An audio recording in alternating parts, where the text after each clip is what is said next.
Welcome to the And She Spoke podcast. Today we have a very, very special guest join us, Elizabeth Lesser. Elizabeth is a best-selling author and the co-founder of the Omega Institute, the renowned conference and retreat center located in Rhinebeck, New York. Her newest book, Cassandra Speaks, When Women Are the Storytellers, The Human Story Changes, reveals how humanity has outgrown its origin tales and hero myths and empowers women to trust their instincts, find their voice, and tell new guiding stories. Elizabeth's work is recognized internationally for her workshops and conferences in wellness, spirituality, creativity, and social change. She has given 2 popular TED Talks and is one of Oprah Winfrey's Super Soul 100, a collection of 100 leaders who are using their voices and talent to elevate humanity. It was such an honor to talk to Elizabeth Lesser. We really dug into women and voices and stories and power. She shares a lot of personal story as well. And make sure you stick around to the end to hear her hustle, where she shares a new technique for meditation, which is absolutely gorgeous. Please welcome the amazing Elizabeth Lesser. Welcome, Elizabeth, to the show. We are so happy to have you. Oh, it's a pleasure to be with you too. Thanks for having me. I was counting the sleeps to get to this day to talk to you. So that's how excited we are. So Elizabeth, for those of our listeners who may not be familiar with your work, would you like to give us a couple minute intro of who you are and what you do? Sure. I'm like most women, I'm a multitaskeress.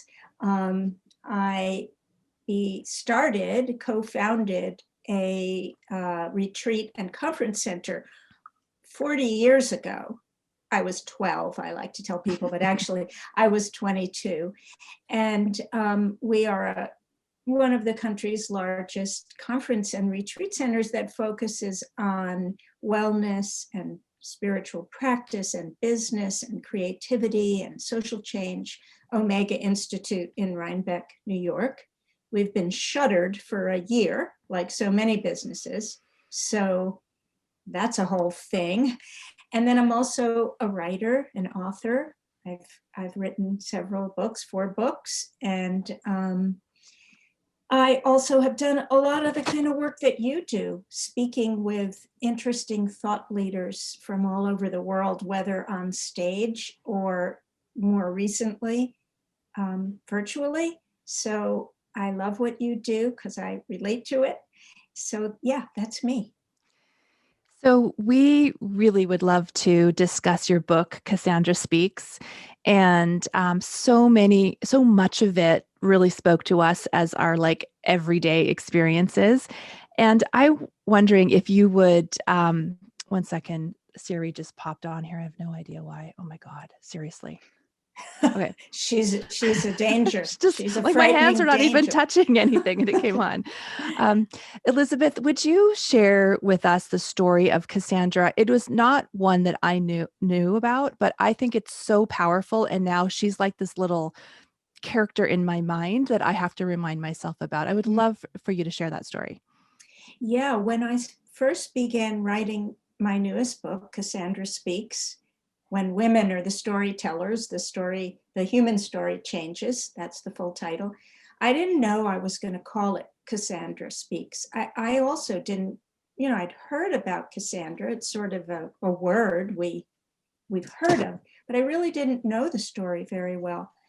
And the book is about a lot of the stories that are kind of under our skin. And even though we may not know them, even though we think, what does Adam and Eve got to do with me? What does Pandora have to do with me? What does Cassandra have to do with me? I don't even know the story. But I started looking into these stories and reading them and reading different translations of them and different texts. And as I was learning about the story of Cassandra, which I'll tell you in a sec, I happened to be reading about it while I was watching the televised trial of Dr. Larry Nassar on television. That whole trial was televised. And it was just as the Me Too movement was really burgeoning in the country. And I was transfixed by this trial of these young women these young, mostly gymnasts, but also soccer players and other kinds of women athletes, teenagers all the way up to grown women who over 30 years had been treated by Dr. Larry Nassar, who was the doctor for the United States Olympic Committee and several colleges and universities. And he had been molesting these girls for 30 years. And hundreds of them had told their parents, their coaches, all the way up to the universities and the United States Olympic Committee. And no one had believed them. No one had done anything. And they took the word of this one man over the word of these young women's experiences. And the difference with this trial is that the judge, a woman, Judge Aquilina, decided against most of the tradition in the courtroom to let any witness who wanted to speak and be heard. And so 125 girls spoke at that trial, and they told their stories, and she didn't interrupt them. And they told them over like 5 days, and Larry Nassar had to listen to every single one of them. It was powerful to see the way they were healed just being listened to. Mm-hmm. So as I was watching that and reading about Cassandra, I was like, oh, wow, this is the story. This is the main story. So Cassandra was a princess, the most beautiful daughter of King Priam and Queen Hecuba in ancient Greece. And she really was mostly interested in her spiritual life. She wanted to just never marry and be part of the cult of Athena. And but all the men and all the gods were after her, mortals and gods, because she was just so alluring. And one god in particular, Apollo, the son of Zeus, wooed her the most. And he finally got to her by offering her the gift of seeing into the future and prophesying it. And that's what she wanted. She wanted to be able to know the truth about everything. She wanted to see into the future and to be able to tell her people, you know, do this, not that, beware of this. So she accepted the gift without knowing that it came with the price of having sex with Apollo right then and there, and then being his mate. Well, when she found out that's what he wanted, she said no, but he'd already given her the gift. And instead of taking it back, Apollo put a curse on her. The story goes, he spat in her mouth a curse, which said, you shall know what's going to happen to your people, your parents, your brothers, everyone, the whole country, but no one will believe you when you say it. And this is what happened to her. She foresaw everything. She foresaw the Trojan War. She foresaw her family dying. She foresaw her city in ruins, and she would say it. And they would call her crazy, and they would call her a witch. And she was eventually driven mad by knowing the truth, but not being believed. And I thought about those girls with Larry Nassar. So many of their mental health had been ruined by knowing the truth, saying it, and not being believed. In many ways, that's even worse than the molestation, because you feel crazy. And I thought, well, that's not just the story of these girls. It's all of our stories, whether you're in a meeting at work and you're being called hysterical, or do you have your period, or all the things that people say to women or assume about women. When we say something maybe that the world doesn't want to hear, and they don't take us seriously. So that's why I called the book Cassandra Speaks. So Elizabeth, this story, I knew of it vaguely, but had never thought of it in terms of my own lived experience until I read your book. So thank you for providing the context in this particular time in history for this. And I just will say, I think personally, I grew up as a really young environmental and climate change activist. And it just, from that perspective, it was so meaningful for me to see the story, because it made sense for, like, so many of my experiences started to make sense, of just feeling like I can see the future and see the truth and see what's happening. And that how on earth are people unable to listen to that? And so I I spent the better part of 2 decades chasing this journey of like compiling every credential I could find so that I would be taken seriously, so that someone would listen to me. And I got to the point where I had them all. And then it didn't matter. It still didn't matter, because the structural issues at stake were so large, and sort of who controls money and power, which is, I think, something else we'll get into in our conversation, where structurally stacked against me, and the millions of other people like me, that it just resonated with me on that level as well. Wow. Yeah. That story, I thank you for sharing that. That story is perfect, because it's not just one kind of knowing the future and not being listened to. And so I mean, I know that you are a lawyer, and you went to school in environmental science. I was reading about you, and that is such a Cassandra story. You did everything you could within the structure, but I imagine you're still seen as someone who's like, calm down, little lady, we've got this kind of thing. And it can make you crazy. Mm-hmm. Yeah, no, I mean, it's a big part of what led me into the company that Sandy and I co-founded, which is the software company. Because, and I don't want to take up too much time with this, but essentially it was emotionally unsustainable to be plowing forward the way that I had been, and that so many other activists and advocates plow forward with, when you get to the point where you're exhausted emotionally and intellectually, after years and years and years of doing something, and then just being heartbroken by the inadequacy of the strategies and tactics, right? And so for me, so much of working and doing advocacy work and activism was rooted in fundraising. So that led me to figure out, where's the power and where's the money in society. I was fundraising constantly from people who had exited tech companies. And I just thought, like, well, that's where, in our day and age, this is where the money and the power is. And so, like, I'll leave the academic and attorney accolades over here, and I'm going to go to where the power and the money are. And so that's what led to the business that we have now. And we're still figuring it out, but it's this emotional exhaustion that I think people get to. And I think in the example you're sharing with the Nassar trial, it's a much more, I think, visceral, human, deeply personal, individual set of experiences. But I think it goes both ways. Like, no, I think the story you told is the one that most people can relate to, and a very important story to tell, because the most emotionally wrought stories wake us up. Yeah. But sometimes they make you feel, yeah, but my story isn't so bad, and I've been supported, and like, but most of us are plowing through the heartbreak and the exhaustion of what you're talking about. And it's valid and critical. And I'm so inspired by the two of you that you didn't give up and just say, oh, well, I guess this is the way it is. You're like, no, I'm creating something else. I'm jumping this whole ship and going somewhere else. And I love that. I love that.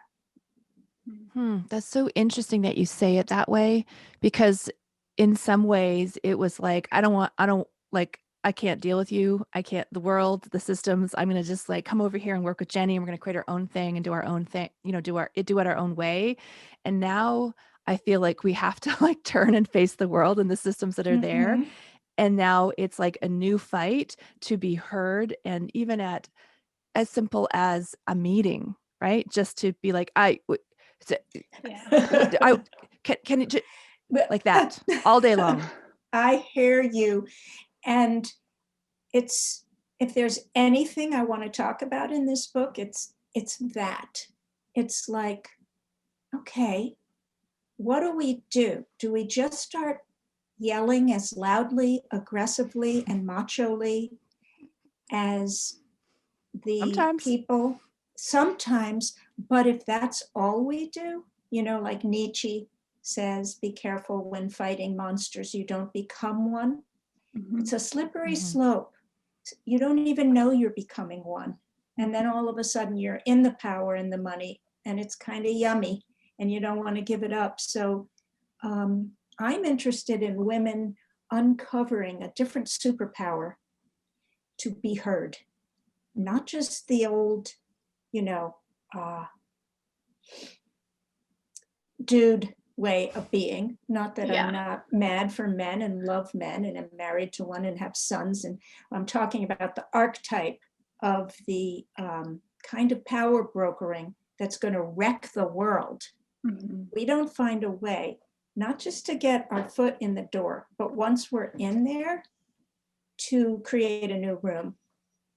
Yeah, Mm-hmm. absolutely. It's such an interesting tension because this is I called Sandy this morning to basically share the exact What you just story said. of my Mhm. fear of becoming the monster that I'm trying to fight, because you just get tired of not being listened to, right? So then you resort to, okay, well, this is how I can be heard. I can turn into this force of nature that I see examples of all around me.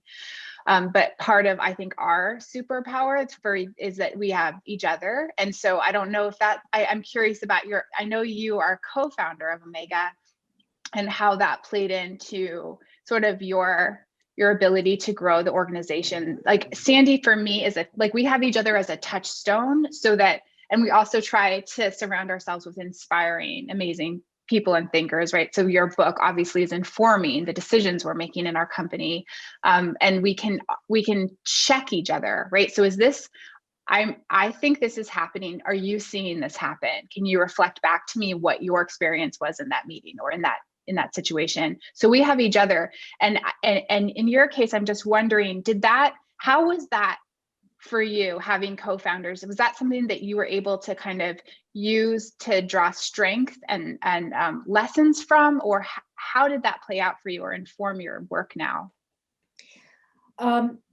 Is this a 7-hour podcast? It is today. Totally willing. Well, sort of just as amazing and educational and fortifying, but for the opposite reason. My co-founder was my husband, and now my ex-husband. So talk about the kind of partnership that both balances, but also was a launching pad for me to finally find my freaking voice. Because now, first of all, remember, I was in my 20s when I started it, and it was the only thing I'd ever done. And we were a business way ahead of its time, not knowing what we were doing at all. And because we were sort of at the far edge of a wave, and many entrepreneurs will relate to this, we took off way faster than we had any right to be doing. We went from like a tiny thing to a sort of big thing, then to a huge thing within like a decade. And that early ride, those first 10 years, were learning on the fly. And as a young woman, I had tremendous imposter syndrome, which we can get into. Really did not know my voice at all, and was definitely deferring constantly to the men in the organization, which was everyone except me. And I got my sort of feminist chops in the fire by trying to run a business and follow some sort of interior voice, follow my heart even a little bit. And I didn't have what I now call womances, bromances. Well, the bros. I didn't have my woes. I didn't have romantic partners like you two are, where you could be like, oh my God, this happened to me today. Does that ever happen to you? What should I do? Like, what would you have said? I didn't have that. And if I had had that then, if I had even known to get it, that would have helped tremendously. So the answer to your question is this a good thing that you two are having? Is this like part of the new way women lead? Yes. I didn't have it then. It was years ago. I have it now. And I know to get it, and I know never not to have it, but I didn't then. So I wrote this quote down, or like this question. I love this question. This is from your book. What would it be like for humanity today if women had contributed to the theories and stories about what it meant to be a powerful person? Mhm. And that question, like I have never, like it's just, I mean, this is all the chapters at the beginning of the book are all these different stories from ancient texts, whether it's Judaism or Christianity or Greek mythology, whatever. It just struck me how we just don't even see what's right in front of us, right? Like all like I'm in this feminist coaching group, and someone posted a quote, and I don't actually know who the lady was that said it, but she said that I'm just going to read this real quick. She was a student at Cambridge, and she had an anthropology professor holding up a picture of a bone with 28 incisions carved in it. And this is often considered to be the man's first attempt at a calendar, she explained. And then she paused as we dutifully wrote this down. My question to you is this: what man needs to mark 28 days? I would suggest to you that this is a woman's first attempt at a calendar. Mm, mm. And this is like the whole part of your first, I was like, we just always assume that the man created it, the man said it, the man did it, the man thought it, the man drew it, right? The man recorded it. Mhm. And it's just like And blowing my most of the mind. times it is the man who recorded it, like Mhm. the historian Sally Wagner. She says history isn't what happened, it's who tells the story. And we Mhm. know this very well right now. I mean, look what's going on. We're speaking during the second impeachment trial of ex-President Trump. And today his lawyers were speaking, and yesterday the Democrats were speaking. Two entirely different stories about the same events. So what will history eventually say? That whatever gets said becomes history. And history was told through the lens of men, the Greek myths, Homer, uh, all of the Greek philosophers, the Bible. Now, if you're a Bible literist, you think it fell from the sky, but I don't think it did. The story of Adam and Eve, which I break down in the book, Pandora, these are all the idea men had about women, about why women were born second. Oh, but they were the first to sin. This story about women, that we were thought of, we were an afterthought, but we were the ones who brought evil into the world. Almost every Western culture has that story. Why? Because it's true? No. Because for some reason, men needing someone to blame for the evil and tragedy in the world, oh, we'll blame it on those people who look different from us, who act different from us. If we had been telling the story, or if we both had, let's not go into women should have told the stories. No, what if every human being added her and his voice to what it means to love, what you do with conflict? What should we do when conflict arises? What should we do with sharing equally with other beings? I think the stories that guide us would be very different if women had had an equal say.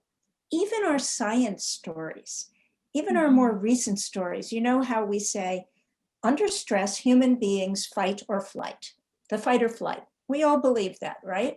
Because studies were done in the 40s and 50s by a man named Walter Cannon at a university. He brought people into the lab and measured their hormones and their blood levels when they simulated stressful experiences.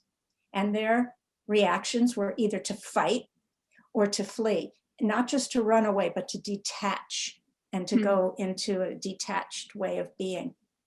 Well, in 2007, a woman researcher at UCLA, Dr. Shelley Taylor, noticed for the first time that only men had been used in those studies. Because in the 40s, 50s, 60s, 70s, even until 10 years ago, only men were used in any kind of medical studies, psychological studies. So she brought women into the lab and did the same experiments. She has a wonderful book called The Tending Instinct. And she came up with this phrase, Under stress, some humans, women, don't fight or flee. That's not the first reaction. It's to tend and befriend. Women under stress often will tend to the most vulnerable, or they will create circles of befriending. So it's like you come home from a hard meeting, and instead of fleeing or, detaching, having a beer and not saying anything, you call 6 of your best friends. And you're like, oh my God, you wouldn't believe what happened today, blah, blah, blah. And then you get input and you feel supported. And so what if from the beginning of time, the instinct to tend and befriend was actually deeply respected, and not just, oh yeah, kindergarten teachers do that, but not the mighty soldiers. Who said fighting and fleeing were so awesome? Yeah, that's one instinct. What about tending? How about we give most of our money not to the military, but to schools or hospices or nurses? That sounds like, oh, that's really nice, but it's not nice. It's actually incredibly intelligent. So that's why those old stories and all the stories, you need to say, really? Is that really what happened? Or is just one side of the story? So I am so interested in your perspective on, you have so much to say about history. And part of what our message is, what Sandy and I are doing in tech, is trying to speak publicly about the fact that those who are working in the space that we are creating the future, right? Like they're actively playing such a massive role in dramatically changing the way we live, work, organize. Every aspect of human life is touched by what's being developed right now. And that space is very, very sparsely populated with women or other kind of diversity at all. And how this is, it's just recreating the problem that we've already been creating as human civilization for thousands and thousands of years. We're just, instead of, maybe we're making slight progress with respect to elected representation in certain countries and leadership in certain kinds of roles and industries. And yet there's this whole world that's being created largely by this tiny, tiny segment of the population. And I'm wondering if you have anything to say about that, or a message for kind of our listeners about how you think that might impact human civilization. Just a small question. You mean technology in general, or the fact that it is still a male-dominated field? Yeah, that it's a male-dominated field, and that it's a rapidly, like it's such a fast changing pace. So, historically things evolved kind of slowly, and then we're getting like faster and faster and faster at seeing change happen and take shape because of connectivity of human communities. And so now there's something that's being developed today that 2 years from now will change something about the way, millions, if not billions of people will be living and working and connecting and communicating. And that who gets to decide that is pretty much unregulated. And because of like these structural inequities is really only being created by this tiny, tiny subset of people who maybe are not very representative of of most of our values and the world we want to create and live into. Well, the reason I think history is not actually looking backwards, to me, it's all about looking forward, because it may be going faster now, but there's nothing all that different. Whether it's the earliest technologies of the bone and the calendar, or the weapons, or the printing press, or the automobile, or the telephone, you can look to history to what happens if only a select group control the evolution of human consciousness and behavior. And so I love to look at history as a way of saying, do we really want to repeat this? Look what happened by leaving women and people of color and other marginalized communities out of the conversation. History gives me a backbone and an activist zeal to stay in there, to get my foot in there. And once I'm in there, to call the boys out and try to talk about values. What do we value? What for? Connectivity, why? Speed, why? Toward what end? What are we doing? Is it all just for money and fame? Or are there other values that we all need to come together and create a constitution of technology about what is good for the community and what isn't, so that by the time we get to where we're at with Facebook and Twitter now, where it's being used for the destruction of democracy and other forms of human behavior, we might have looked at what's going to happen, which brings us back to the story of Cassandra. Mm-hmm. So women and other sensitive human beings get their law degree, get their environmental degree, they get into the world, and it's so abhorrent, people just drop out or become the monster they were fighting. So I guess the real question is, how do we remain true activists? And by activists, I mean people who love the world and love humans and want to give their life for the betterment of it all. How do we do that in a way that doesn't just recreate what's going on? You know, there are very few activists. You can say them.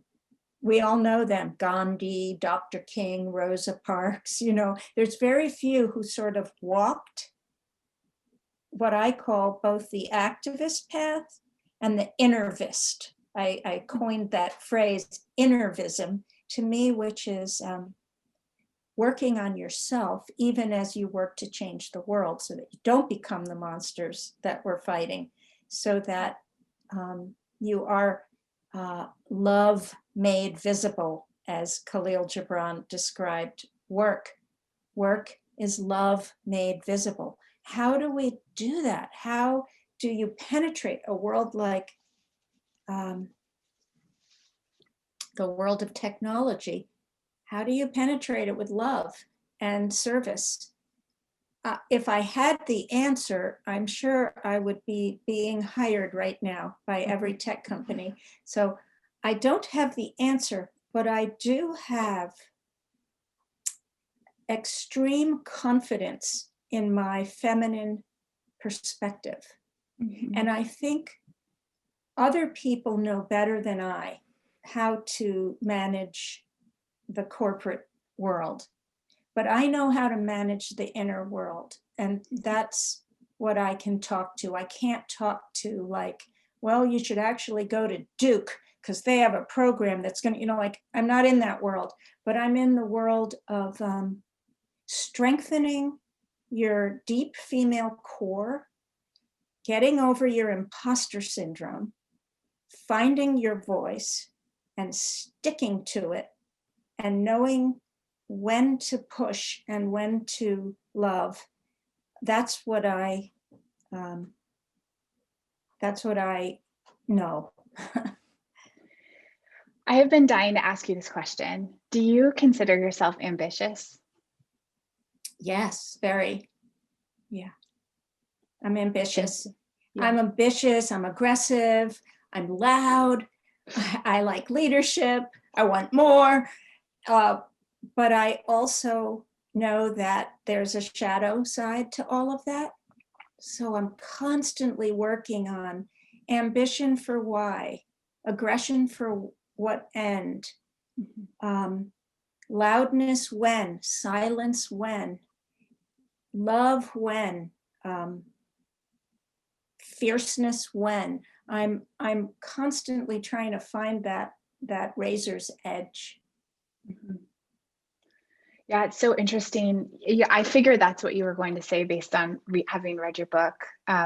We ask a lot of our our guests this question, and we've surveyed our community, and almost no one will admit or tell us that they think of themselves as ambitious. And it's so interesting to me because of the kinds of people that we work with and talk to, that that's such an infrequent concept to identify with. So I think I understand your perspective on that from having read your book, but I want to emphasize how unusual it actually is, and it's just not a common thing. And Sandy and I came together in our like origin story that we tell. It's I started the company just a tiny bit before she came on board, and I remember after I met Sandy, I came home and I told my husband that I've finally found another woman that's as ambitious as I am. Like, it was like this mad respect and like deep connection, because we both, I think, saw each other that way. And it's so rare. That's so beautiful. That makes me want to cry. I love that about you too. You know, it's why I wrote the book, for women to claim ambition and power. There's no mystery why we don't claim those words. Who would want to call herself ambitious and powerful if power has come to mean corrupted power, and ambition has come to mean getting in the way of someone else to get what you want? That goes against all our instincts, which are more connective and more wanting to tend and befriend. So I'm more interested in redefining what ambition means and redefining what power means, so that women can say, hell yeah, I'm ambitious. I want to create a beautiful world, and I'm going to do everything I can to do it. Hell yeah, I want power. Who doesn't want power? Come on, power just means your capacity to shine, to know what your soul's purpose is in this lifetime, and to create a lane where you can sing your soul's song as beautifully and loudly or quietly or whatever way you want, because we all want that power to be ourselves.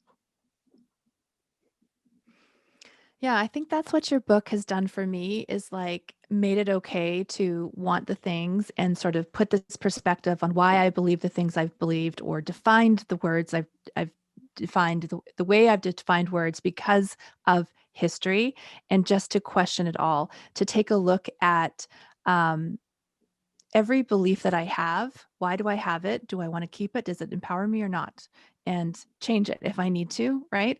And I think just like the book is so beautiful from beginning, like early human days to today.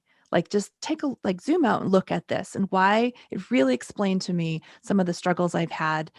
And now I'm like, hell no. Like, yeah, I do. Like, I will verbally, and Jenny, I've always said this about ambition and power, but now I even more so, right? And I want your work, and hopefully our work, to bring people with us. Like, come, let's do this. Let's create that word. And don't be afraid to ask for power. Don't be afraid to speak up. Don't be afraid to maybe have a contrary opinion on something and be okay with it, right? Yeah, and even people who aren't afraid to do that, like I tell a story in the book. I started a conference 20 years ago called Women in Power for this very reason, because people, myself included, and women and men, felt so uncomfortable when you put those two words together, women and power. And at the first conference, I decided to invite a few speakers. I thought, 100 people would come and that'd be it. And I invited Eve Ensler, who created the Vagina Monologues, and Anita Hill, and that the Clarence Thomas Supreme Court hearings were still kind of fresh in the culture's mind, and a couple of other women speakers, and like hundreds of people came. And the next year we did it again, and thousands came. So this question of why are we so uncomfortable with women and power? And so many of the speakers didn't like being associated as powerful. And one year we had all of the living women Nobel Peace Prize winners. And you might think, oh, how did you fit them all on the stage? Well, there were only like 6 of them at the time, and 2 of them weren't allowed out of their country. So like there were 4. And one of them, Jody Williams from the United States, who won the prize for identifying landmines as weapons of war and having them outlawed. And she would walk across fields with still live ammunition, landmines, to prove a point to the like warlords. You got to get rid of this or I'm going to be blown up. And they would have to pull her back. Don't walk there. And she'd be like, see? And she was being interviewed and somebody said, so what do you consider your superpower or something? She was like, I'm not powerful. I don't like the word powerful. And the interviewer said, what do you mean? You know, you won the Nobel Peace Prize. You've walked across the fields. You've duked it out with warlords. Like, what do you mean you're not powerful? I don't like the word. I don't like the word. Mm-hmm. So we have to change what power means, what you do with power, so that women feel comfortable saying, yeah, I'm ambitious and I want power. Yeah, I love that. But just before we wrap up, I would just love for you to say a few words on imposter syndrome. Well, because people will go, yes. And then when they go to do the work, they'll be like, oh, I just don't, I can't be that. I'm not ready. I don't have enough experience. I should. Ooh, yeah. Oh. Well, so let's assume that everyone knows what it means, this idea that, I'm going to be found out as the fraud I know I am. So I better work harder, get that degree. I don't know enough, that kind of thing that keeps us from asking for the raise, getting the job, putting our name as the co-author, the whole like false humility, real humility, the confusing mix of, I don't want to have a big ego, but I did it, all the stuff that these loud voices in our head. So I want to go right to, well, how do we work with it?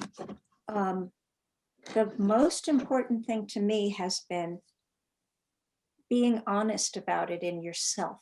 So I have been pretty successful in my life. I've written best-selling books.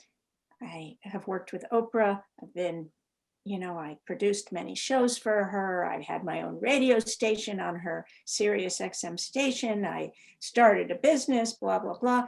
I still am totally nervous every time I speak. I was nervous before getting on with you. I still have that voice in my head that I don't know enough. I haven't done enough. I'm in my 60s. I still think, well, I'm just kind of new to this. I mean, it's absurd just hearing myself say it. But I have heard everyone from Michelle Obama to Maya Angelou to all sorts of well-known women say, yeah, I'm still nervous too. And that helps me. It helps me to know that I'm not the only idiot like this, that it's baked into women to think that we don't have what it takes. Why wouldn't it be baked into us? We're still under the thrall of those stories. Eve shouldn't have listened to the snake. If she did, everything went down, Cassandra was cursed for wanting to speak. Like, it's in us. It's in our DNA, this idea that we don't know enough and we're imposters. So knowing that you're not alone, there's a reason why you feel this way, that helps me. And then the other thing that helps me a lot is to stop making assumptions about the people who do speak up, that they know anything more than me. And often they're men. And it's just happens to be baked into boys, little boys. You can do anything, go out and get it. The world was created by your kind and for your kind. And that's not their fault. That's not little boys' fault. That's what they get, almost on a cellular level. So those are two ways that help me find my voice and speak up. But I want to just reiterate that the opposite of the imposter syndrome is not being an aggressive asshole. There's some beautiful middle space that we have not found yet, and where I feel it's an exciting time because women are having an enormous effect. You may not feel it in the high echelons of of the Apple and the other companies you were talking about that are technological phenoms right now. But all over the world, women are infiltrating the way we speak in meetings, the way we give space to those who haven't had a voice. I think the world is changing. I think it's because women are speaking up, and I think it's a glorious time for women to find our voices, to get over our imposter syndrome, and to create something new. I love the idea of middle ground. I'm gonna use that one. Oh, Love good. it. All right, Joy and Well, Hessel. Elizabeth, at the end of every episode, we ask our guests to share with our listeners something that's bringing you joy right now that they could perhaps learn about and use themselves, and a tool or resource that can help them hustle in their career and business. Okay, what gives me joy that they can use? Excuse me. Well, they can't use what's giving me joy, but they can use something similar in their life. I have grandchildren, and grandchildren are awesome because you get all the love and none of the responsibility. It's just fantastic. So, and they're simple. It's a simple joy. So that joy I want to say to you is the most simple things can bring us joy. Don't think it has to be something you buy or something cool or what other people, what are you doing? What are you doing? Usually it's like a second cup of coffee or a sunset, or right now I'm looking at snow outside my window. Like, make your joy be something free, available, and simple. So that's one thing. And then my hustle. I've been teaching to myself and to others recently a new meditation that I came up with. I call it the do no harm, but take no shit meditation. And you know how in meditation, you see all the statues of the really strong backbone? This isn't because meditation should be torturous. Your body, when you sit up strong and you feel your backbone supporting yourself, and you take your seat, you have this feeling of like, I belong here. My backbone is strong. It's protecting me. You know, the phrase, I got your back, you got your own back.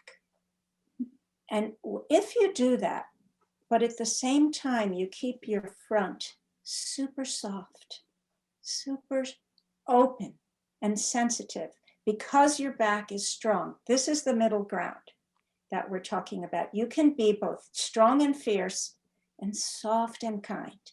I call it the do no harm, take no shit, because I was my sister's bone marrow donor, and she was very, very sick, and she was a nurse.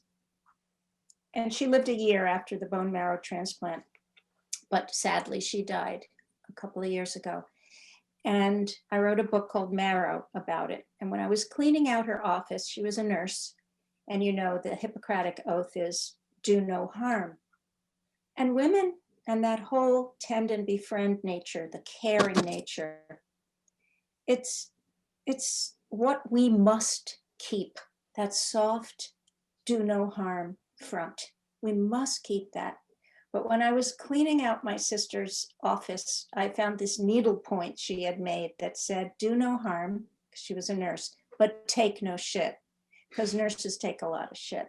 And I thought, that's that posture of the strong back. I'm not going to take any shit anymore, but I am going to stay open and soft and kind. I'm going to do both of those things. So when I sit down to meditate, I tell myself, do no harm. So I soften my shoulders. I breathe into my heart. I feel that soft, open, tender place. And then I strengthen my back. And I'm like, the reason I can stay open is because I have a strong back and I'm not going to take any shit. So that's my hack. Do no harm, take no shit. It is the perfect way to end this episode. So thank you for sharing that. So where can people, first of all, everyone does need to go by Cassandra Speaks When Women Are Storytellers, The Human Story Changes. And then otherwise, where will they go to find more about you and your work? They can go to my website, which is elizabethlesser.org, and all of my, Instagram and Facebook, you can click through there, and ways to reach me, my other books, etc. I'm feeling like there might be a part 2 with you if you're open. Great, I'm on. Thank you Thank you so so much, much. Elizabeth. Thank you.